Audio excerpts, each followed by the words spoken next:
ఈరోజు మనకు తెలిసినటువంటి మరొక లోయ, యెహోషువ గ్రంథము 7వ అధ్యాయం 26వ వచనం. వారిని రాళ్లతో కొట్టిన తరువాత అగ్ని చేత కాల్చి వారి మీద రాళ్లను పెద్ద కుప్పగా వేసిరి, అది నేటి వరకు ఉన్నది. అప్పుడు యెహోవా కోపోద్రేకము విడిచిన వాడై మళ్ళుకొనెను. అందుచేత నేటి వరకు ఆ చోటికి ఆకోరు లోయ. దేవునికి స్తోత్రం, హల్లెలూయా.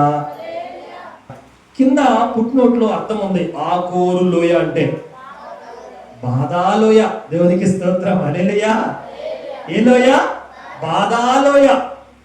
ఈ లోయలోనికి వెళదాం మనం. ఈ లోయలో ఏం జరిగిందో చూసొద్దాం. అంటే ఇప్పుడు మనం ఫ్లైట్ వేసి ఎక్కడికి వెళ్ళాలి? ఇశ్రాయేలు దేశం వెళ్ళాలి. అక్కడికి వెళ్ళి యోర్దాను దగ్గరికి వెళ్ళాలి. అక్కడ చూసుకుని ఆ ఎరుకో ప్రాంతానికి ఆ ప్రాంతానికి వెళ్ళాలి. ఆ ఎరుకో ప్రాంతానికి 25 కిలోమీటర్ల ముందుకు వెళితే ఈ యొక్క ఆకోరు లోయ ఉంది. అక్కడికి వెళ్దాం, మనం ఏం జరిగిందో చూద్దాం. దేవుని బిడ్డలారా, దేవుడు ఇశ్రాయేలు ప్రజలను 2 విషయాలు కోరుకున్నాడు. ఒకటి, పరిశుద్ధంగా ఉండాలి. 2, దేవుని మాటకు లోబడాలి. చెప్పండి. ఇశ్రాయేలు ప్రజలను తాను ఏర్పాటు చేసుకున్నాడు కాబట్టి అబ్రహామును ప్రేమించి అబ్రహాము ద్వారా వచ్చినటువంటి సంతానమైన ఇశ్రాయేలీయులను ఒక ప్రత్యేకమైనటువంటి జనముగా, తన పేరు పెట్టబడినటువంటి జనముగా దేవుడు ఏర్పాటు చేసుకున్నాడు కాబట్టి వారి విషయంలో 2 ఖచ్చితత్వముగా ఉండాలని దేవుడు కోరుకున్నాడు. ఒకటి పరిశుద్ధంగా ఉండాలి. చెప్పాలి. 1 పరిశుద్ధంగా ఉండాలి. 2 దేవుని మాటకు లోబడాలి. దేవునికి స్తోత్రం, హల్లెలూయా. మన నుంచి కూడా దేవుడు కోరుకునేది ఇవే. మనం ఎలా ఉండాలని దేవుడు కోరుకుంటాడు? 1 పరిశుద్ధంగా ఉండాలి. దేవుడు చెప్పిన మాటకు మనము లోబడాలి. అంతేగాని దేవుడు చెప్పిన మాటకు దేవుడు చెబుతా ఉంటే ఆ మాటను వినకుండా ఆ మాటను పెడచెవిన పెడితే దేవుడికి మనం అంటే ఇష్టం ఉండదు. మనం పరిశుద్ధంగా జీవించకపోతే దేవుడికి మనం అంటే ఇష్టం ఉండదు. ఈ లోయలో జరిగినటువంటి సంఘటన దేవుడు కోరుకున్నదేమో పరిశుద్ధంగా ఉండాలి ఇశ్రాయేలీయులని, దేవుడు కోరుకున్నదేమో వారు దేవుని మాటకు లోబడి ఉండాలని, నేను ఏదైతే చెప్పానో అది వినాలి అని దేవుడు కోరుకున్నాడు. నేను పరిశుద్ధుడిని కనుక వాడు కూడా పరిశుద్ధంగా, ఇశ్రాయేలీయులు కూడా పరిశుద్ధంగా ఉండాలని దేవుడు కోరుకున్నాడు. దేవునికి స్తోత్రం, హల్లెలూయా. ఇశ్రాయేలీయులే కాదు, రక్షణ పొందిన మనందరం కూడా, అంటే వేరు చేయబడినటువంటి మనందరం, ఐగుప్తులో నుండి ఇశ్రాయేలీయులను వేరుపరిచాడు. ఐగుప్తు లోకానుసారమైనదైతే అందులోంచి దేవుడు వారిని ప్రత్యేకపరిచాడు. కాబట్టి మనలను కూడా లోకములో నుండి ప్రత్యేకపరిచాడు. కాబట్టి మనము కూడా ఎలా ఉండాలి అని దేవుడు కోరుకుంటున్నాడు అంటే పరిశుద్ధంగా ఉండాలి, దేవుని మాటకు లోబడాలి. దేవునికి స్తోత్రం, హల్లెలూయా. అయితే దేవుని బిడ్డలారా, మోషే చనిపోయిన తరువాత చాలా జాగ్రత్తగా వినండి. మోషే చనిపోయాడు. యెహోషువ గ్రంథములో దేవుడు యెహోషువతో మాట్లాడాడు. ఇంతమంది ప్రజలందరినీ నడిపించడానికి నేను భయపడిపోతున్నాడు యెహోషువ. దేవుడు అన్నాడు, యెహోషువ మోషేకు తోడై ఉన్నట్లుగానే నేను నీకు తోడై ఉంటా. అయితే నీవు నా ధర్మశాస్త్రాన్ని అనుసరించు. నేను ధర్మశాస్త్రంలో చెప్పినటువంటి మాటలు ఏవైతే ఉన్నాయో, నా ఆజ్ఞలు ఏవైతే ఉన్నాయో వాటిని కానీ నీవు అనుసరిస్తే, నీ ప్రజలు కానీ అనుసరిస్తే నేను మీకు విజయాన్ని ఇస్తానన్నాడు దేవుడు. దేవునికి స్తోత్రం, హల్లెలూయా. భయపడుతున్నటువంటి యెహోషువని దేవుడే బలపరిచాడు. నేను నీకు తోడుగా ఉంటానన్నాడు, నేను మీతో వస్తానన్నాడు. మోషేకు ఎలా తోడై ఉన్నానో నేను నీకు కూడా తోడై ఉంటానని దేవుడు వాగ్దానం చేశాడు. దేవునికి స్తోత్రం, హల్లెలూయా. కాబట్టి మోషే చనిపోయిన తరువాత ఇశ్రాయేలీయులు యెహోషువ నాయకత్వంలో ప్రయాణం చేస్తూ ఉన్నారు. దేవునికి స్తోత్రం, హల్లెలూయా. మొట్టమొదటిగా యోర్దాను అనేటువంటి ఆటంకం వచ్చింది. యోర్దాను దాటాలి. దేవుడు చక్కగా యోర్దాను దాటేటట్లుగా యెహోషువకు చెప్పాడు, ఇదిగో యాజకులు లేవీయులు ముందు నడవండి, ఇదిగో నేను యోర్దాను నదిని ఏకరాశిగా చేస్తాను, మీరు ఏమి దాన్ని చూసి భయపడొద్దు, ఆ నీళ్ళలోంచి మేము ఎలా వెళ్ళాలి అని మీరు భయపడొద్దు, నేను నీకు తోడై ఉన్నా, నేను మీకు తోడై ఉన్నా, దాన్ని ఆటంకంగా మీరు భావించొద్దు అని యోర్దాను నది నుండి వారిని దేవుడు ఏం చేశాడు? ఆరిన నేల మీద దాటింపజేశాడు. దేవునికి స్తోత్రం, హల్లెలూయా. 2 చేతులు ఎత్తి హల్లెలూయా. ఇప్పుడు మనం పాటలు కూడా పాడుకుందాం, ఆహా ఆహా ఆశ్చర్యమే అని. దేవుడు యోర్దాను నీటిని ఏం చేశాడంటే ఇటుపక్క వచ్చే నీటిని ఇట్లా ఏకరాశిగా ఆపేశాడు. ఈ నీటిని ఇలా ఆపేశాడు. ఈ మధ్యలో ఆరిన నేల గుండా ఇశ్రాయేలును దేవుడు నడిపించాడు. దేవునికి స్తోత్రం, హల్లెలూయా. ఇక యెహోషువకి ఎక్కడ లేని ధైర్యం వచ్చేసింది. ఏమని? దేవుడు మాతో ఉన్నాడు. మోషేకు తోడై ఉన్నట్లుగా, అంటే మోషే దేన్ని పాయలుగా చేశాడు? ఎర్ర సముద్రాన్ని పాయలు చేశాడు. అంటే యోర్దాను పాయలు చేసి చూపించడం ద్వారా యెహోషువకి ఏం కలిగిందంటే, ఇశ్రాయేలు ప్రజలకు ఏం కలిగిందంటే, దేవుడు మాతో ఉన్నాడు, మాకు ఇక తిరుగు లేదు. ఇదిగో మోషే ఎలాగైతే ఎర్ర సముద్రాన్ని పాయలు చేశాడో, ఇదిగో నా ద్వారా మా ప్రజల ముందు ఇదిగో యోర్దాను నదిని ఏకరాశిగా చేశాడు, కాబట్టి దేవుడు మాకు తోడుగా ఉన్నాడని చాలా సంతోషంగా ఉన్నారు వాళ్ళు. దేవునికి స్తోత్రం, హల్లెలూయా. తరువాత యెరికో ప్రాంతానికి వెళ్ళారు. యెరికో ప్రాంతం, ఇక అక్కడి నుంచి యెహోషువ సారథ్యంలో దేవుడు చాలా యుద్ధాలు చేయించాడు. యెహోషువతో, ఇశ్రాయేలు ప్రజలతో, ఆ చుట్టుపక్కల వారిని ఆటంకపరిచేటువంటి ప్రజలందరినీ కూడా వీళ్ళ ద్వారా యుద్ధాలు చేయించి వారన్నీ ఓడించేటట్లుగా దేవుడు చేశాడు. అయితే మొట్టమొదట యెరికో ప్రాంతానికి వెళ్ళారు.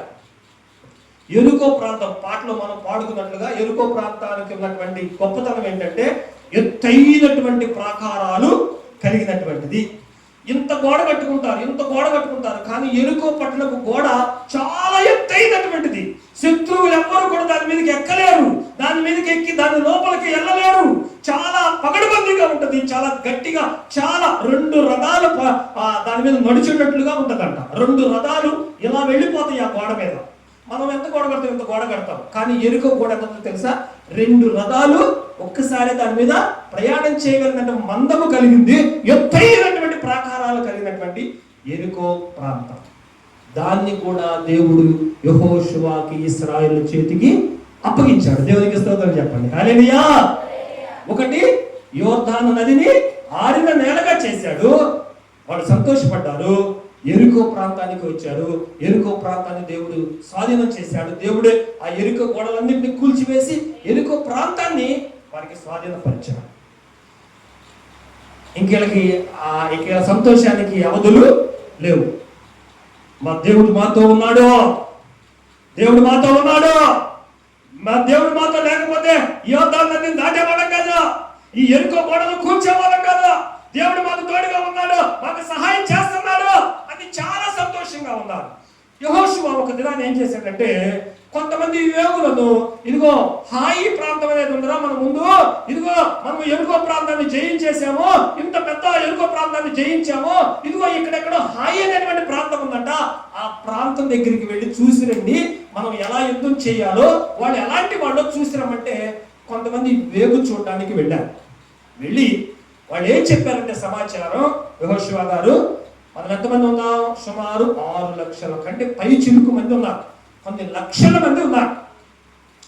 వాళ్ళు ఏం చెప్పారంటే, వేగు చూడటానికి వెళ్ళినటువంటి వాళ్ళు, అయ్యా హాయి అనేటువంటి ప్రాంతం చాలా చిన్న ప్రాంతం, కాబట్టి ఇంతమంది వెళ్ళి దాని మీద యుద్ధం చేయాల్సిన అవసరము లేదు. హాయి అనేటువంటి ప్రాంతం చెప్పాలి అమ్మ, అనుకున్నట్టు హాయి అనేటువంటి ప్రాంతం చిన్న ప్రాంతం, యెరికో అంత పెద్దదేమి కాదు, దానికి యెరికో అంత పెద్ద ప్రాకారాలు ఏమి లేవు, చాలా చిన్న ప్రాంతం, కొద్ది మంది మనుషులే ఉన్నారు, ఇంతమంది వెళ్ళి మనం యుద్ధం చేయాల్సిన అవసరం లేదు, జస్ట్ ఒక 3000 మంది వెళితే వాళ్ళు మన వశమైపోతారు. దేవునికి స్తోత్రం, హల్లెలూయా. వీళ్ళ ఉద్దేశం ఏంటి అంటే, దేవుడు మనతో ఉన్నాడు, దేవుడు మన పక్షాన ఉన్నాడు, మనకు విజయాలను ఇస్తున్నాడు, ఇక మనకు తిరుగులేదు, యెరికో ప్రాంతమైన హాయి ప్రాంతమైన మరొకటైనా దేవుడు మన వశం చేస్తాడు అనేటువంటి విశ్వాసం వీళ్ళకు ఉంది. కాబట్టి వెళ్ళారు, అక్కడ ప్రజలను చూశారు, అది చిన్న ప్రాంతం, తక్కువ మంది జనాభా ఉన్నారు, కాబట్టి అంతమందిని వెళ్ళవలసిన అవసరం లేదు. ఎంతమంది వెళ్తే సరిపోతుంది? 3000 మంది. ఎంతమంది వెళ్తే? 3000 మంది వెళ్తే ఆ ప్రాంతాన్ని మనం చేయొచ్చు అన్నారు. యెహోషువ వారి మాటలు విని 3000 మందిని యుద్ధానికి పంపించాడు. దేవునికి స్తోత్రం, హల్లెలూయా. ఎంతమంది పంపించాడు? 3000 మందిని పంపించాడు.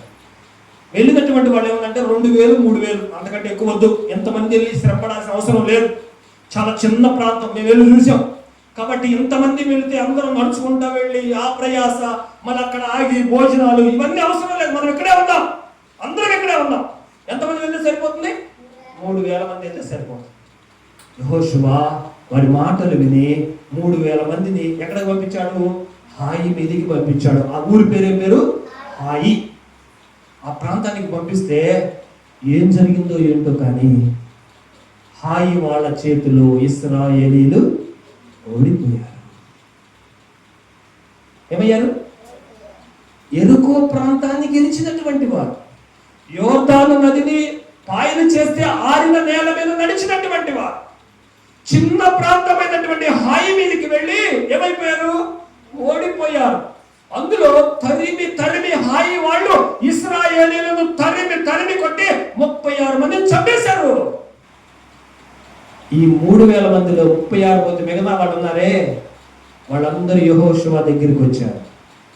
వచ్చి, అయ్యా వారి ఎదుట మేము నిలవలేకపోయామయ్యా, వాళ్ళు మమ్మల్ని తరిమి కొట్టారయ్యా, మాకేం చేయాలో అర్థం కాలేదయ్యా, మేము పారిపోయా వచ్చామయ్యా అంటే యెహోషువ ఏం చేశాడు తెలుసా? చూడండి యెహోషువ ఏం చేశాడు.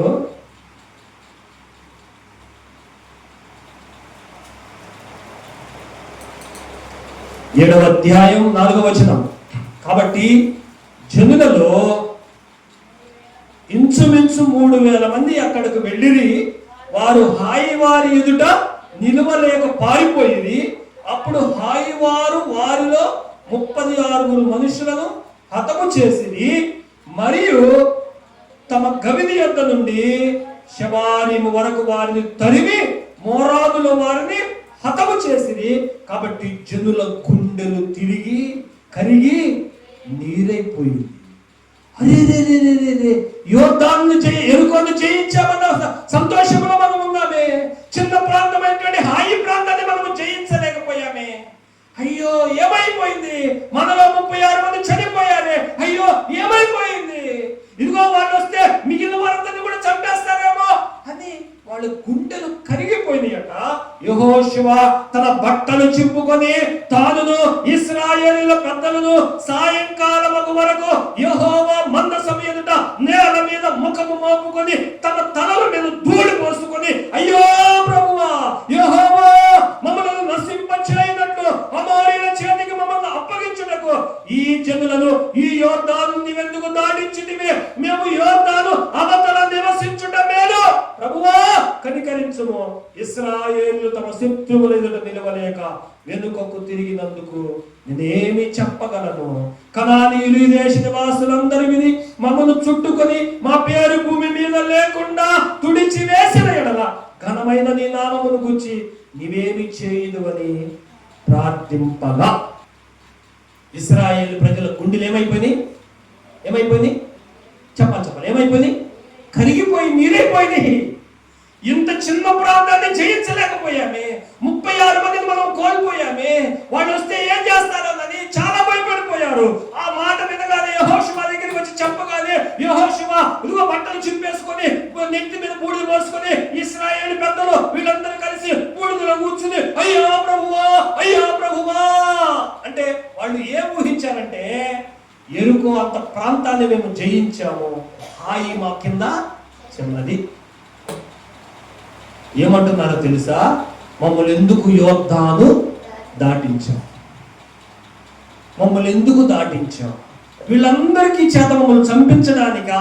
ఈ హాయి వాడి చేత వీళ్ళందరి చేత మమ్మల్ని చంపించడానికి యోర్దాను నదిని దాటించావా మమ్మల్ని? మేమేం చేయాలి?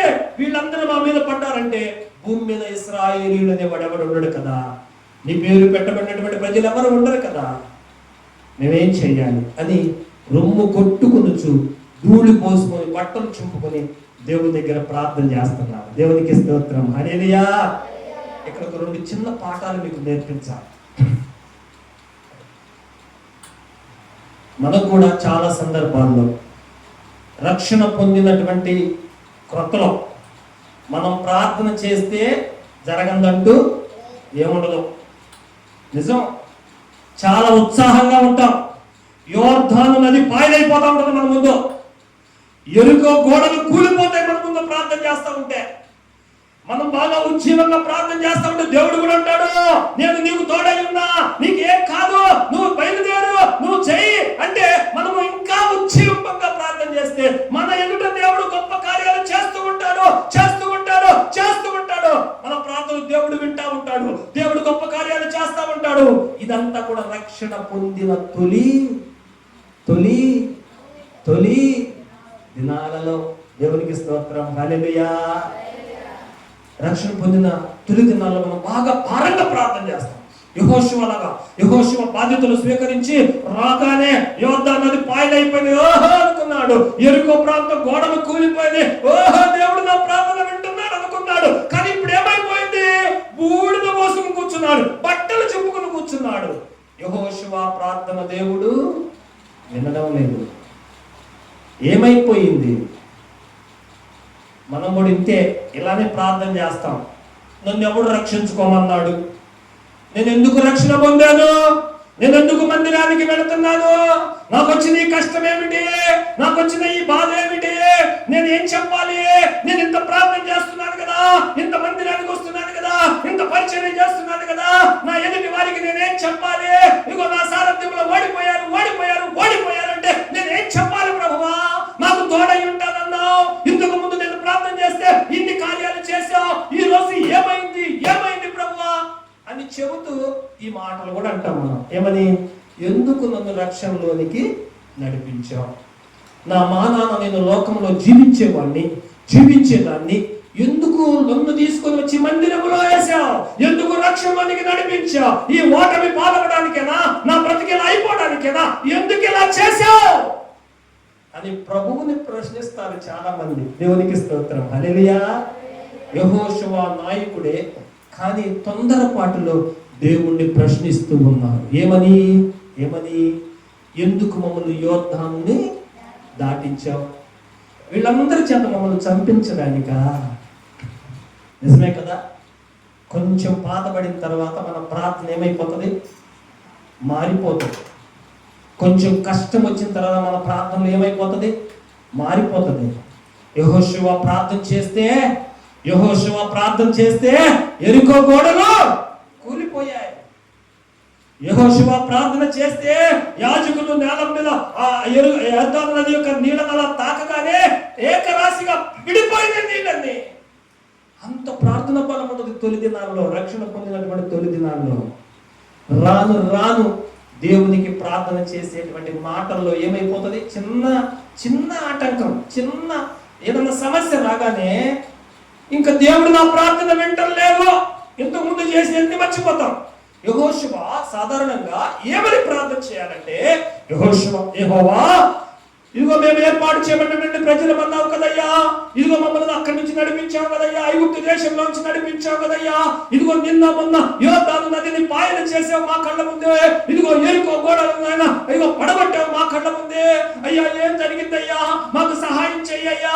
మేమేమన్నా తప్పు చేశామా? మేమేమన్నా పొరపాటు చేశామా అని పరిశీలన చేసుకోవాల్సింది పోయి దేవుణ్ణే ప్రశ్నిస్తున్నాడు. అయితే దేవుడు ఒక చక్కని జవాబు చెప్పాడు. దేవునికి స్తోత్రం, హల్లెలూయా. ఏమంటున్నాడు దేవుడు? 10వ వచనములో యెహోషువతో ఇట్లా నేను లెమ్మో, నీవేళ ఎక్కడ ముఖము నేల మోపుకొందువు, ఇశ్రాయేలీయులు పాపము చేసి ఉన్నారు, నేను వారితో చేసిన నిబంధనను వారు మీరి ఉన్నారు, శపితమైన దాన్ని కొంత తీసుకొని దొంగిలి బొంకి తన సామానులను దాచుకొని ఉన్నారు. ఎందుకు వచ్చింది ఓటమి? ఎందుకు వచ్చింది ఓటమి? ఏం చేశారంట? ఇశ్రాయేలీయులు నా మాటను వినకుండా శపితమైన దాన్ని తీసుకొని దొంగతనము చేసి అబద్ధం ఆడుతున్నట్లుగా మీ సామానుల్లో దాన్ని దాచుకున్నారు. ఈడకొచ్చి కూర్చొని చేసిన తప్పేంటో తెలుసుకోకుండా ఎందుకు మమ్మల్ని రక్షించావు, ఎందుకు మందిరానికి నడిపించావు, ఎందుకు యోర్దాను దాటించావు, ఎందుకు ఇలా చేసావు, ఎందుకు మేము అడిగామా, యోర్దాను నదిని మేము అడిగామా, యెరికో గోడలు మేము అడిగామా, ఇన్ని చేసావు, ఇప్పుడు ఎందుకు మమ్మల్ని ఇలా చేస్తున్నావు? ఇదా నువ్వు అడగాల్సింది యెహోషువ. ఏం జరిగిందో తెలుసుకోవా? ఇశ్రాయేలు ప్రజలు నాకు విరోధముగా పాపము చేశారు, అందుకే మీకు ఈరోజు ఓటమి వచ్చింది. హలో, ఈడ మొహం నేల పెట్టుకుని ఏంటి ప్రభు అని అడగటం కాదు. ఇక్కడ కూర్చుని బట్టలు చింపుకోవటం కాదు. ఇక్కడ కూర్చుని తల మీద బూడిద పోసుకోవటం కాదు. తప్పు జరిగింది పా. నా ప్రజలు ఇశ్రాయేలీయులు పాపము చేసి ఉన్నారు, నేను వారితో చేసిన నిబంధనను వారు మీరి ఉన్నారు. శపితమైన దాన్ని కొంత తీసుకుని దొంగిలి పొంగి తన సామానులలో దాన్ని దాచుకున్నారు. అంటే దేవునికి విరోధంగా వీళ్ళు ఏం చేశారు? పాపం చేశారు. ఒక మాట స్పష్టంగా నన్ను చెప్పనివ్వండి దేవుని బిడ్డలారా, నా వైపు చూడండి. ఇంతకు ముందు దేవుడు నీ ప్రార్థన వింటూ, ఇంతకు ముందు నీ దేవుడు నీ ప్రార్థనకు జవాబిస్తూ, ఇంతకు ముందు నువ్వు చేసిన ప్రతి విషయంలో కూడా విజయాన్ని పొందుకుంటూ ఈరోజు అపజయం కలుగుతుంది అంటే ఒక్కసారి నీవు దేవుని సన్నిధిలో నీవేదైనా తప్పు చేసేవేమో దేవుని దగ్గర ప్రార్థన చేయాలి, పరిశీలన చేసుకోవాలి. ఇంతకు ముందు నేను ప్రార్థన చేస్తే అలా జరిగింది, ఇంతకు ముందు నేను ప్రార్థన చేస్తే ఇలా స్వస్థత ఇచ్చేవాడు, ఇంతకు ముందు నేను ప్రార్థన చేస్తే మా కుటుంబం ఎలా ఉండేది, ఇంతకు ముందు నేను ప్రార్థన చేస్తే నా ప్రార్థనకు దేవుడు వెంటనే జవాబు ఇచ్చేవాడు, ఈ రోజు జవాబు ఇవ్వడం లేదు అని నీకు అనిపిస్తే, యెహోషువలాగా నీకు అనిపిస్తే బట్టలు చించుకోవద్దు సుమా, నెత్తి మీద బూడిద పోసుకోవద్దు సుమా, దేవుణ్ణి ప్రశ్నించవద్దు సుమా, నిన్ను నీవు పరిశీలన చేసుకో. దేవుడు అదే చెబుతున్నాడు. ఇక్కడ నేల మొహం వేసుకుని కూర్చున్నావు ఎందుకు యెహోషువ? ఇక్కడ నేల మొహం వేసుకుని కూర్చుంటే, ఏలాడేసుకుని కూర్చుని బట్టలు చింపుకుంటే ఉపయోగం ఏంటి? యెహోషువ వెళ్ళు, ఇశ్రాయేలు ప్రజలు నాకు విరోధముగా పాపము, నేను చెప్పిన మాటను వారు వినలేదు. దేవుడు ఏం చెప్పాడంటే, ఎరుకో పట్టణాన్ని వాళ్ళకి స్వాధీనం చేసేటప్పుడు దేవుడు వాళ్ళకి చెప్పినటువంటి ఆజ్ఞ ఏంటంటే, ఎరికోకు సంబంధించిన ఏ వస్తువులను కూడా మీరు తీసుకొచ్చుకోవడానికి వీలు లేదు. మనం యెహోషువపాతు యుద్ధంలో మనం చూసాం. దేవుడు వాళ్ళకి చెప్పాడు వాళ్ళ మీద ఉన్నటువంటి వస్తువులన్నీ మీరు తీసుకొచ్చుకోవచ్చు, ఆ దోపుడు సొమ్ము మీరు మొత్తం తీసుకొచ్చుకోవచ్చు, వాళ్ళు మీ శత్రువులు అని చెప్పాడు. దేవుడు చెప్పాడు తీసుకొచ్చుకోమని. కానీ ఎరికో విషయంలో దేవుడు ఏం చెప్పాడు? వాళ్ళ వస్తువులు ఒక్కటి కూడా మీరు ముట్టుకోవద్దు, వాళ్ళని జయించండి, వాళ్ళని ఓడించండి అంతే. అంతేకాని వాళ్ళ బంగారాలు అవేం మీరు ముట్టుకోవద్దు, వాళ్ళ వెండి మీరు ముట్టుకోవద్దు, మీరు ఏం ముట్టుకోవద్దు. ఎందుకంటే ఎరుకోను నేను శపించేస్తున్నా. ఎరుకో తనకు తాను ఎత్తుగా ఊహించుకుంది, ఎరుకో తనకు తాను హెచ్చించుకుంది కాబట్టి నేను దాన్ని శపిస్తున్నా. ఆ శపితమైన దానిలోంచి ఒక్క వస్తువు కూడా మీరు తీసుకొచ్చుకోవద్దు అని దేవుడు వారికి ఆజ్ఞాపించాడు. కానీ దేవుడు బిడ్డారా, ఎవరో పాపము చేశారంట, అందుకే ఈరోజు వారికి ఓటమి కలిగిందంట. దేవుడు అంటున్నాడు, ఇక్కడ కూర్చుని బోరున ఏడవటం కాదు, వెళ్ళు, తప్పు ఎక్కడ జరిగిందో పరిశీలన చెయ్యి. పిలువందరిని పిలువ, ఇశ్రాయేలు ప్రజలందరిని పిలువ, సమకూర్చో, గోత్రాల వారీగా కుటుంబాల వారీగా పిలువ. ఎవడో తప్పు చేశాడో బయటపడుతుంది అంటే యెహోషువ దిగ్గున లేచి ఇశ్రాయేలీయులందరినీ కూడా ఏం చేశాడు? సమావేశపరిచాడు. దేవునికి స్తోత్రం, హల్లెలూయా. దేవుడు బిడ్డలారా, దేవుడు నీ ప్రార్థన వింటలేదా? దేవుడు నీ ప్రార్థన వినడం నీకు అనిపిస్తుందా? ఇంతకుముందు నేను ప్రార్థన చేస్తే దేవుడు బాగా జవాబిచ్చాడు, ఇప్పుడు ఎందుకు నా ప్రార్థన దేవుడు వింటలేదు అని నీకు అనిపిస్తుందా? మొట్టమొదట అనేక కారణాలు ఉండొచ్చు దేవుడు ప్రార్థన వినకపోవడానికి. కానీ ఈ ఆకోరు లోయలో మనం నేర్చుకోవాల్సినటువంటి పాఠం ఏంటంటే, ఏదో ఒక పాపము నీలో దాగి ఉంది. దేవుడు ఇశ్రాయేలు ప్రజలు ఎలా ఉండాలని కోరుకున్నాడు? పరిశుద్ధంగా ఉండాలని కోరుకున్నాడు. ఇశ్రాయేలు ప్రజలు ఎలా ఉండాలని కోరుకున్నాడు? తన మాటను వినాలి అని కోరుకున్నాడు. దేవుని మాట, దేవుడేమో శపితమైన దానిలో, ఎరికోకు సంబంధించిన దానిలో ఏ ఒక్క వస్తువు కూడా నువ్వు తీసుకోవద్దు అంటే, వీళ్ళు ఏం చేశారు? దేవుని మాటను లెక్క చేయకుండా శపితమైన దాన్ని కొంత తీసుకున్నారు. చూడండి, ఇశ్రాయేలు అందరినీ సమకూర్చి దేవుడు చెప్పినటువంటి మాటలు యెహోషువ వారితో చెప్పాడు. అయ్యా, హాయి చిన్న ప్రాంతం అని చెప్పారు, 3000 మంది వెళ్తే సరిపోతుంది అన్నారు, 3000 మంది మనం పంపించాం, అక్కడికి వెళితే మనలో 36 మంది చనిపోయి తిరిగి వచ్చారు. మనకేం చేయాలో అర్థం కాలేదు. దేవుని దగ్గర ఇదిగో మేము ఇలా ప్రార్థన చేశాం, ఇదిగో బట్టలు చింపుకుని దేవుడిని అడిగితే దేవుడు చెప్పినటువంటి మాట ఏంటంటే, ఇదిగో నా ప్రజలు పాపము చేశారు, శపితమైన దాన్ని తీసుకున్నారు, దొంగిలించారు, వారు అబద్ధం ఆడుతున్నారు, కాబట్టి వారిలో పాపం ఉంది, నేను పాపము చేశాను కాబట్టి నేను మీకు ఓటమినిచ్చానంటున్నాడు. ఎవరు తప్పు చేశారో ఈరోజు కనుక్కోవాలి అని అందరినీ సమావేశపరిచాడు యెహోషువ. దేవునికి స్తోత్రం, హల్లెలూయా. చూడండి ఆ మాట 14వ వచనం, 7:14 వచనం. మీ శత్రువుల ఎదుట మీరు నిలవలేరు, ఉదయమున మీ గోత్రమ వరుసమును బట్టి మీరు రప్పింపబడుదురు. అప్పుడు యెహోవా ఏ గోత్రమును సూచించును వంశముల వరుస ప్రకారము దగ్గరకు రావలెను. యెహోవా సూచించు వంశము కుటుంబముల ప్రకారము దగ్గరకు రావలెను. యెహోవా సూచించు కుటుంబము పురుషుల వరుస ప్రకారము దగ్గరికి రావలెను. అప్పుడు శపితమైనది ఎవరి వద్ద దొరుకునో వారిని కనుగొని వారికి కలిగిన వారినందరినీ అగ్ని చేత కాల్చివేయవలెను. ఏలయనగా వాడు యెహోవా నిబంధనను మీరి ఇశ్రాయేలీయులలో దుష్కార్యము చేసిన వాడు అని చెప్పేశాడు. వాడు రండి, గోత్రాల వారిగా నుంచోండి, కుటుంబాల వారిగా నుంచోండి. ఎవడు పాపం చేశాడో నాకు చెప్పండి. ఈ రోజు చిన్న వారి ముందు ఓడిపోతున్నాం, చిన్న వారి ముందు మనం ఓటమి పాలవుతున్నాం, చిన్న విషయంలో ఓటమి పాలవుతున్నాం. యోర్దాను నదిని దాటినటువంటి మనము, ఎరుకో ప్రాంతాన్ని కొల్లగొట్టినటువంటి మనము, ఈ చిన్న హాయి విషయంలో మన ప్రార్థన దేవుడు వినలేదు, మనకు ఓటమి వచ్చింది. రండి, దేవుడు మీరు పాపం చేశాడు అంటున్నారు, ఎవరు చేశారో నాకు ఈరోజు తెలియాలి అని విమర్శ చేసుకోవడం ప్రారంభించాం. దేవునికి స్తోత్రం, హల్లెలూయా. మనము కూడా ఎప్పుడైనా మన ప్రార్థనకు జవాబు రావడం లేదు అంటే ఇది కూడా ఒక పరిశీలన మనము చేయాలి. దేవా, నీకు విరోధంగా నేనేమైనా పాపము చేశానా? అందుకే నా ప్రార్థన వింటలేదా? నువ్వు పరిశుద్ధంగా ఉండమంటే నేను మలినమయ్యానా? నువ్వు పరిశుద్ధంగా ఉండమంటే నేను అపవిత్రమయ్యానా? నువ్వు పరిశుద్ధంగా ఉండమంటే నీ మాట మీరేనా? నువ్వు ఇలా చెయ్యండి, అలా చేయకుండా నేను నీ మాట మీరేనా? దయచేసి నాకు సహాయం చేయి ప్రభువా. ఒకవేళ నీ తప్పు నీకు తెలిస్తే దేవుని దగ్గర ఒప్పుకో. దేవునికి స్తోత్రం, హల్లెలూయా. చూడండి 16వ వచనములో, కాబట్టి యెహోషువ ఉదయమున లేచి ఇశ్రాయేలీయుల వారి గోత్రముల వరుసను బట్టి దగ్గరకు రప్పించినప్పుడు యూదా గోత్రము పట్టబడింది. 12 గోత్రాలు అందరూ వస్తే నిలబడితే ఎవరు తప్పు చేశారంటే ఏ గోత్రం పట్టబడింది? యూదా గోత్రంలో వాడు తప్పు చేశాడు. క్లారిటీ. మిగిలిన వాళ్ళందరూ ఏం చేశారు? పక్కకు పంపించేశారు. యూదా గోత్రములో యూదా వంశమును దగ్గరకు రప్పించినప్పుడు జరహీయుల వంశము పట్టుబడింది. యూదా గోత్రములో జరహీయుల వంశము పట్టుబడింది. జరహీయుల వంశమున పురుషుల వరసను దగ్గరకు రప్పించినప్పుడు జబ్ది పట్టుబడ్డాడు.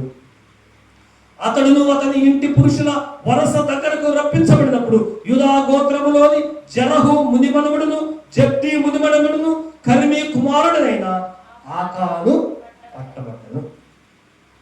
ఎక్కడ జరిగింది? యూదా గోత్రములో. ఎవరి వంశము? జరహీయుల వంశములో. తర్వాత యూదా గోత్రంలోని జరహీ మునిమనుడు జబ్ది మునిమనుడు కర్మీ కుమారుడైన ఆకాను పట్టుబడ్డాడు. అంటే వాళ్ళు చీట్లు వేసి ఉంటారు. ప్రభువా 12 గోత్రాలు చీట్లు వేస్తే ఒక చీటి తీమని ఉంటారు. ఏ చీటి వచ్చింది? యూదా గోత్రం వచ్చింది. వాళ్ళందరూ పక్కకు పంపించారు. యూదా గోత్రంలో ఉన్నటువంటి వంశాలన్నీ పేర్లు వేస్తే ఒక వంశం వచ్చింది. ఆ వంశాల్లో కుటుంబాల పేర్లు వేస్తే ఒక కుటుంబం వచ్చింది. ఆ కుటుంబంలో ఒక పేరు తీస్తే ఎవరి పేరు వచ్చింది? ఆకాను పేరు వచ్చింది. ఎవరు చేశారు పాపం? అమ్మ చెప్పాలి, ఎవరు చేశారు పాపం? ఆకాను. చెప్పండి. ఆకోరు లోయ గుర్తుండాలి మీకు, ఆకాను కూడా గుర్తుండాలి.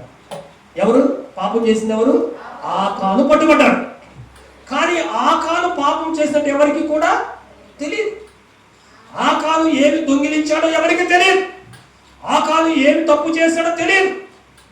ఇదిగో పట్టుబడిన తరువాత ఆకాను చెబుతున్నాడు యెహోషువకి, ఆకాను యెహోషువతో, ఇశ్రాయేలు దేవుడైన యెహోవాకు నేను విరోధముగా పాపము చేశాను. ఓటమికి కారణం ఏమిటో ఇక్కడ తెలిసిపోతుంది. ఆకాను పాపము చేశానని ఒప్పుకుంటున్నాడు. దోపుడు సొమ్ములో ఒక మంచి శిలారు పై వస్త్రమును, 200 తులముల వెండిని, 50 తులముల ఎత్తుగల ఒక బంగారు కమ్మిని నేను చూసి వాటిని ఆశించి తీసుకొంటిని, ఇదిగో నా డేరాలో దాచిపెట్టాను అన్నాడు. ఏమేమి దొంగిలించాడు? చదవండి, ఏమేమి దొంగిలించాడు? ఒక మంచి షీనారు వస్త్రం, 200 తులముల వెండిని, 50 తులములు ఎత్తుగల ఒక బంగారు కమ్మి. ఇవి చూసట దేవుడు ఏం చెప్పాడంటే, ఎరుకో ప్రాంతాన్ని మీరు స్వాధీనం చేసుకోండి, కానీ వారి దగ్గర ఎలాంటి బంగారాన్ని మీరు తీసుకోవద్దు అని చెప్పాడు. కానీ ఆకాన్ ఏం చేశాడంటే, ఆగలేక ఎవరికి తెలియకుండా ఒక షీనారు వస్త్రాన్ని, 200 తులముల వెండిని, 50 తులముల ఎత్తుగల ఒక బంగారు కమ్మిని నేను చూసి తీసుకొచ్చి దాచిపెట్టుకున్నాను, ఎవరికి తెలియదులే అనుకున్నాను. ఇదిగో నా గుడారంలో దాచబడిందంటే, యెహోషువ మనుషులను పంపిస్తే ఆకాను గుడారంలో ఎదిగితే షీనారు వస్త్రం, వెండి, బంగారపు కడ్డీలు దొరికినాయి. దేవునికి స్తోత్రం, హల్లెలూయా. ఈ ఆకోరు లోయ మనకు నేర్పించేది ఏంటి అంటే, పాపము వలన మనకు దేవుడు దూరం అయిపోతాడు.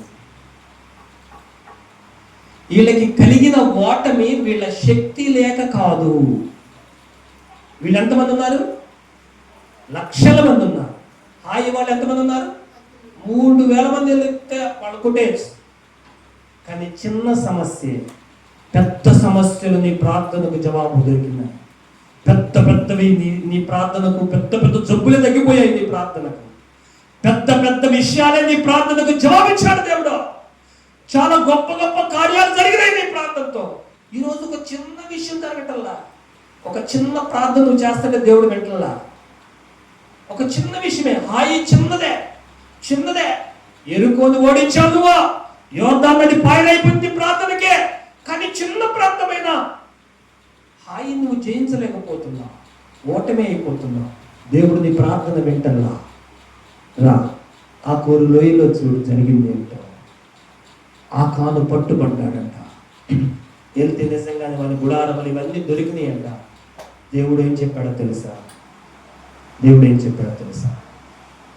దేవుడికి కావాల్సింది ఏంటంటే, ఇశ్రాయేలీయుల్లో ఇలాంటి అపవిత్రం చేసేటువంటి వాడి కుటుంబమే ఉండకూడదు. అంటే దేవుడు టోటల్గా ఇశ్రాయేలు ప్రజలను పరిశుద్ధపరచాలనుకున్నాడు. దేవునికి స్తోత్రం, హల్లెలూయా. పరిశుద్ధులు మాత్రమే ఇశ్రాయేలు జనసంఖ్యలో ఉండాలి అనుకున్నాడు. కాబట్టి అపవిత్రమైన దాన్ని ఏం చేసేయాలి? ఇశ్రాయేలు నుంచి తీసేయాలి. దేవుని ఉద్దేశం. వీడిని ఊరుకున్నాడు అనుకో, ఇంకోటి ఏం చేస్తాడు? ఇంకో చోట దానికి వెళ్ళినప్పుడు చేయొద్దన్న పని మనలో కూడా చేస్తాడు. ఆకాన్ని ఏం చేసేది? నన్ను ఏమైనా చేయడానికి అంటాడా లేదా? అంటాడా లేదా? ఇంకోటి దొంగతనం, ఇంకో యుద్ధానికి వెళ్తారు ఇంకో చోట, దేవుడు అక్కడ కూడా చెబుతాడు మీరు ఏం తీసుకోవద్దు అంటారు. కాబట్టి ఇంకొక ఇద్దరు నలుగురు తీసుకుంటారు. ఎందుకు తీసుకున్నారా, మనం ఓడిపోతున్నారంటే ఆకాన్ని ఏం చేశారో మమ్మల్ని ఏం చేస్తారో అంటారు. అందుకని దేవుడు అపవిత్రతను ఇశ్రాయేలులోంచి దూరం చేయాలనుకున్నాడు. ఆకానుకు కలిగిన శిక్ష ఏంటో తెలుసా దేవుడు బిడ్డారా? చూడండి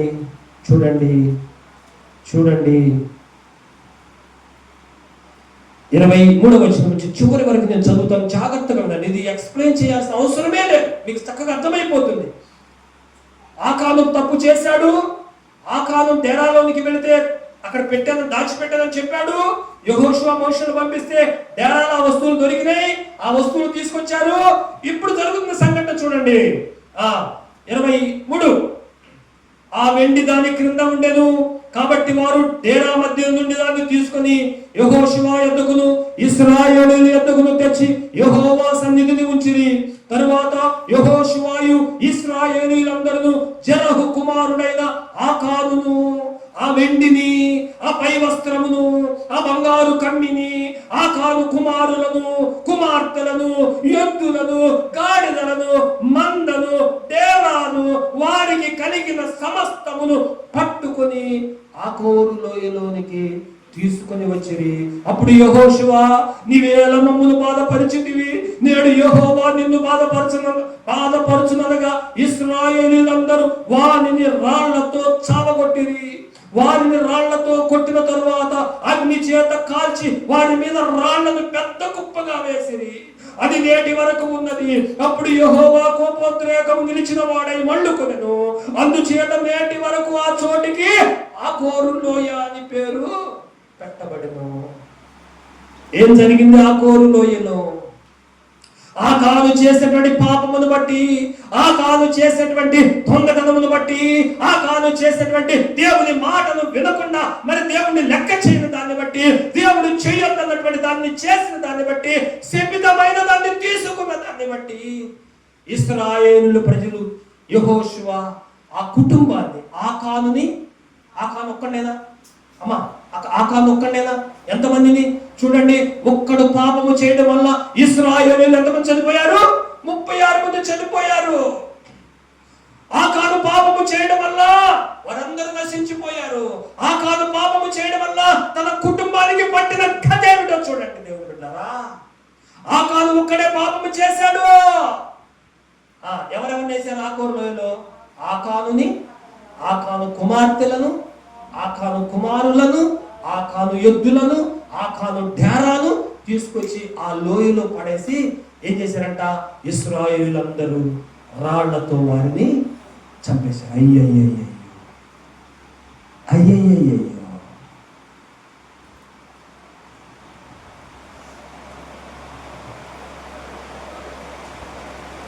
ఆకోరు లోయ అనగా బాధాలోయ. తను చేసినటువంటి పాపానికి ఆకాను కుటుంబానికి శిక్ష, ఇశ్రాయేలు ప్రజలకు కూడా శిక్ష. రాళ్లతో కొట్టి తరువాత అగ్ని చేత కాల్చి వాళ్ళ మీద రాళ్లను పెద్ద కుప్పగా వేసేసారు. బహుశా ఇప్పుడు మనం యెరూషలేము వెళితే చూపిస్తారేమో. ఇది ఆకోరు లోయలో ఆకానును చంపిన తర్వాత ఇలా రాళ్ళు కుప్పగా వేశారు. ఈ కుప్ప కింద ఎవరున్నారు మీకు చెప్పాలి. పై వస్త్రము, షినారు వస్త్రం, వెండి, బంగారం, వీటితో పాటు ఆకానుతో పాటు తన కుటుంబంలో కుమారులు, కుమార్తెలు, దాచిపెట్టినటువంటి డేరా, ఎద్దులు, గాడిదలు, సమస్తం ఆకానుకు ఉన్నటువంటి సమస్తం తీసుకొని వచ్చి ఆకోరు లోయలో పడేసి అందరూ రాళ్ళు పెట్టి కొట్టి అగ్ని చేత వాళ్ళని ఏం చేశారు? కాల్చివేశారు. ఇది సంతోషమా? అందుకే ఆ లోయకి ఏమని వచ్చింది? బాధా లోయ. ఇశ్రాయేలీయులు ఏడుస్తూ ఉంటుంటారు ఆ రోజు. ఎందుకు చేసావు ఆకాను ఈ పాపం? ఎందుకు తెచ్చుకున్నావురా ఈ పాపం? ఎందుకు తెచ్చుకున్నావు ఈ దుర్గతిని? ఎందుకు తెచ్చుకున్నావు? ఎందుకు దేవుని మాటను లెక్క చేయలేదు? ఎందుకు యెహోవాకు విరోధంగా పాపము చేసావా? కాదు. నువ్వేమైనా బాగుపడ్డావా బంగారంతో? నువ్వేమైనా బాగుపడ్డావా షినారు వస్త్రంతో? నువ్వేమైనా బాగుపడ్డావా వెండితో? చూడు, నీ కుటుంబం పాడైంది. నీ ద్వారా ఇశ్రాయేలులో 36 మంది చనిపోయారు. దేవుని బిడ్డలారా, కొన్నిసార్లు అంతే మనం చేస్తున్నటువంటి పాపం మనకి ఓటమిని తీసుకొస్తుంది. చెప్పండి, ఈ స్టోరీ విన్న తర్వాత హాయి మీద ఎందుకు ఓడిపోయారు వీళ్ళు? చిన్న ప్రాంతమైన హాయి మీద ఇంతమంది వెళ్ళి ఎందుకు ఓడిపోయారు? ఆకాను చేసిన దొంగతనం అనేటువంటి దేవుడు సమూలంగా, అంటే ఆకాను కుమారులను కుమార్తెను విడిచిపెడితే వాళ్ళు కూడా రేపు ఎలాంటి దొంగతనం చేస్తారేమో. ఆకాను ఎద్దులు విడిచిపెట్టకూడదు, వాడికి ఉన్న సమస్తం ఏది విడిచిపెట్టకూడదు.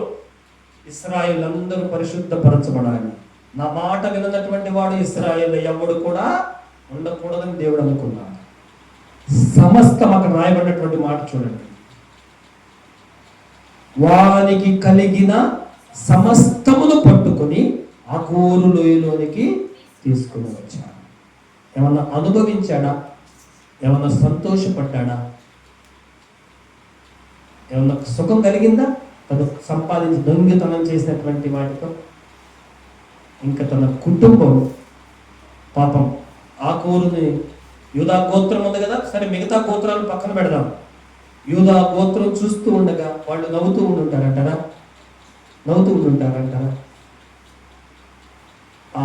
ఆయన ఎవడు? జరహీ వంశం. ఆ వంశస్థులు చూస్తూ ఉండగా, ఆక్రాను బంధువులు, ఆ గోత్రం ఉన్నటువంటి వారు, మిగతా వారు చూస్తూ ఉండగా రాళ్లతో కొట్టి చంపబడుతూ ఉంటే వాళ్ళు చూస్తూ నవ్వుతూ ఉంటుంటారట, ఏడ్చుంటారు. ఆకాను ఎందుకు తెచ్చుకున్నావురా? ఎందుకు దేవుని మాట మీరేవరా? ఎందుకు పాపం చేసేవరా? ఎందుకు ఇలాంటి పరిస్థితి తెచ్చుకున్నావని వారు కన్నీళ్లు కట్టి కాచున్నారు. యూదా గోత్రానికి ఒక బాధ, ఇశ్రాయేలు ప్రజలకి ఒక బాధ, యెహోషువ నాయకుడికి ఒక బాధ. టోటల్గా చెప్పాలంటే ఇలాంటి పని వల్ల దేవునికి బాధ. ఆ గోరులోయ ఒక చిన్న పాఠాన్ని మనకు నేర్పిస్తుంది. నీ ప్రార్థన ఇంతకు ముందు వినపడింది, దేవునికి విన్నాను, చాలా గొప్ప కార్యాలు చేశాడు. ఈరోజు ఒక చిన్న విషయంలో నీ ప్రార్థన, చాలా దినాలుగా నువ్వు ప్రార్థన చేస్తున్నావు, చిన్న విషయమే అది, కానీ దేవుడు నీ ప్రార్థన వింటలేదు, జవాబు రావటం లేదు అంటే ఒక్కసారి నీ పాపమును బట్టి పరిశీలన చేసుకో. నీలో అది ఉండకూడదని దేవుడు కోరుకుంటున్నాడు. అది అంటే నీలో అది ఉండకూడదు. ఇశ్రాయేలీలో ఇలాంటి పాపము ఉండకూడదు. అబద్ధాలు ఆడేవాడు ఉండకూడదు, దొంగతనం చేసేవాడు ఉండకూడదు, ఇలా దాచిపెట్టుకునేవాడు ఉండకూడదు, దేవుని మాట విననటువంటి వాడు ఉండకూడదు. నువ్వు దేవుని మాటను ధిక్కరించి ఏం పాపం చేశావు? దేవుని దగ్గర ప్రార్థన చేశాడు, ప్రభువా ఒకవేళ నీ పాపం నీకు తెలిసింది, వెంటనే గుర్తొచ్చిందంటే ప్రభు ఆ పాపాన్ని బట్టి ప్రభు దగ్గర పశ్చాత్తాపం, ప్రభువా నేను పాపం చేశాను, ఆ కాలం ద్వారా ఒక గుణపాఠం నేను నేర్చుకుంటున్నాను, ఆ కోరులోయ వల్ల ఒక గుణపాఠాన్ని నేను నేర్చుకుంటున్నాను, ఈ పాపం వల్ల నేను లబ్ధి పొందింది ఏమీ లేదు, ఈ అబద్ధం వల్ల, ఈ శబ్దమైనటువంటి వాటిని చేయటం వల్ల నేను లబ్ధి పొందింది ఏమీ లేదు. అంతకంతకు గుర్తుపెట్టుకో, నీ వలన నీ కుటుంబము శాపకరంగా మారింది, ఆ కాలం వలన కుటుంబమే నాశనం.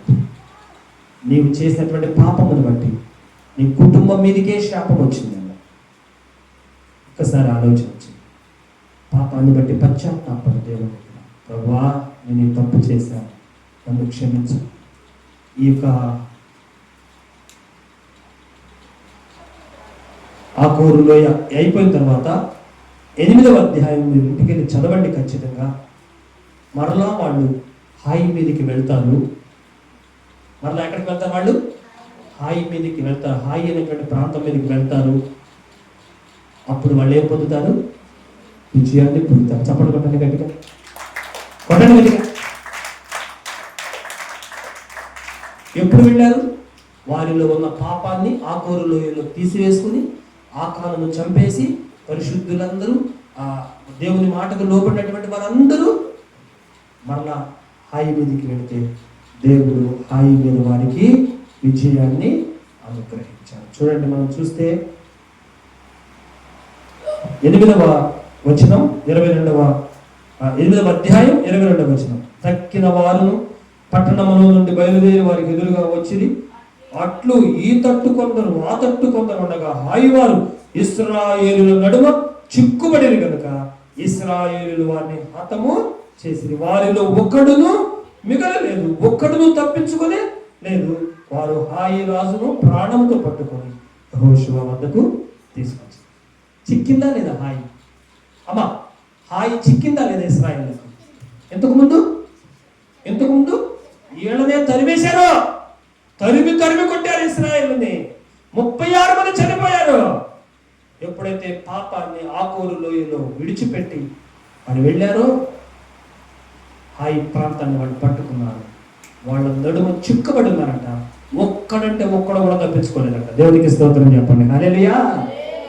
నీ సమస్య చిన్నది ప్రభువా, అప్పుడు అంత ప్రార్థన విన్నావు, అన్ని కార్యాలు చేసావు, ఇన్ని కార్యాలు చేసావు. ఇప్పుడు నా ప్రార్థన ఈ చిన్న విషయంలో, ఈ చిన్న స్వస్థత విషయంలో, ఈ చిన్న కుటుంబ విషయంలో, ఈ చిన్న విషయంలో నా ప్రార్థన వింటలేదు ఏంటి ప్రభువా అంటే దేవుడు నీతో చెప్తున్నాడు, ఇక్కడ మొహం నేలనేసి కూర్చోబాక. నువ్వు నాకు విరోధంగా పాపము తీసివేసి. అందుకే ఈ మాట, అందుకే నీ ప్రార్థన నా దగ్గరికి రావటం. దాని విషయంలో నువ్వు పశ్చాత్తాపడితే, పాపాన్ని తీసేసుకుంటే, మరలా నీకు దాని మీద ఏ ప్రార్థనకి నీ జవాబు కోరుకుంటున్నావో ఆ ప్రార్థనకు నేను నీకు జవాబు ఇస్తాను. ఆయన పట్టుకున్నాను, ఒక్కడు కూడా మిగతా, దాని మీద కూడా విజయము సాధించారు. తన రాజును కూడా పట్టుకున్నారు. హాయి ప్రాంతం ఇశ్రాయేలు వశమైంది. ఎప్పుడు అంటే ఆ కానును చంపిన తర్వాత, అంటే పాపాన్ని తీసివేసుకుంటాం. మనలో పాపం ఉంటే ప్రభు దగ్గర ఒప్పుకుందా? ఖచ్చితంగా యెహోషువకు తోడై ఉన్న దేవుడు నీకు కూడా తోడై ఉన్నాడు. యెహోషువకు తోడై ఉన్న దేవుడు, ఇశ్రాయేలుతో విజయాన్ని ఇచ్చిన దేవుడు నీకు, నీ కుటుంబంలో, నీ జీవితంలో కూడా విజయాన్ని దేవుడు సహకరిస్తాడు. కాబట్టి పాపాన్ని బట్టి ఒక పరిశీలన చేయండి. పాపాన్ని బట్టి దేవుని దగ్గర అడగండి. అయ్యా నేను తప్పు చేశానని దేవుని దగ్గర ఒప్పుకోండి. ఆ తప్పును తీసేసుకోండి. దేవుడు నువ్వు అడిగేటువంటి ప్రార్థనకు జవాబిస్తాడు. నీ ఓటమికి విజయాన్ని ఇస్తాడు. నువ్వు అనుకున్న దాన్ని దేవుడు నీకు అనుగ్రహిస్తాడు. దేవుడు ఈ కొద్ది మాటలు దీవించి ఆశీర్వదించును గాక. ఆమేన్.